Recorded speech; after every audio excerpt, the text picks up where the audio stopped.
Motor sport ലോകത്തിലെ ആളുകൾ ഭയത്തോടെ സംസാരിച്ച ഒരു കാറായിരുന്നു പോർഷയുടെ 917.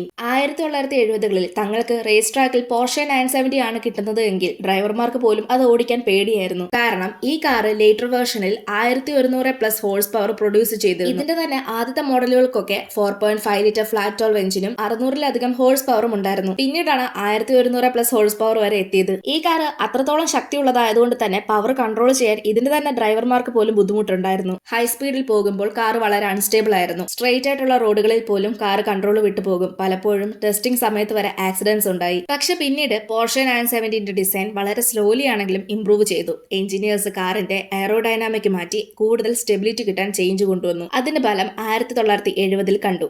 ഫ്രാൻസിൽ നടന്ന ലേമാൻസിൽ 24 ഹവേഴ്സ് റേസിൽ പോർഷെ 917 തന്റെ ആദ്യ വലിയ വിജയം നേടി. ഈ 24 മണിക്കൂർ നീണ്ടു നിൽക്കുന്ന ഏറ്റവും കഠിനമായ എൻഡുറൻസ് റേസ് പോർഷെ 917 തന്നെയായിരുന്നു ഡോമിനേറ്റ് ചെയ്തത്. 1971-ൽ വീണ്ടും ലേമാൻസിൽ പോർഷെ 917 ജയിച്ചു. അതിനിടെ തന്നെ പല റെക്കോർഡ്സും 917 സെറ്റ് ചെയ്തു. സ്പീഡ്, ഡിസ്റ്റൻസും എല്ലാം കൊണ്ട് തന്നെ. പിന്നീട് പോർഷെ മോട്ടോർ സ്പോർട്ട് ലോകത്തിലെ ഒരു ലെജൻഡായി മാറി. നിങ്ങൾക്ക് പോർഷെ കാറുകളിൽ ഏറ്റവും ഇഷ്ടമുള്ള കാർ ഏതാണെന്ന് കമന്റ് ചെയ്യ്. ഇതുപോലെയുള്ള കൂടുതൽ വീഡിയോസ് കാണാനായി ചാനൽ സബ്സ്ക്രൈബ് ചെയ്യാനും ഇൻസ്റ്റഗ്രാമിൽ ഫോളോ ചെയ്യാനും മറക്കല്ല്.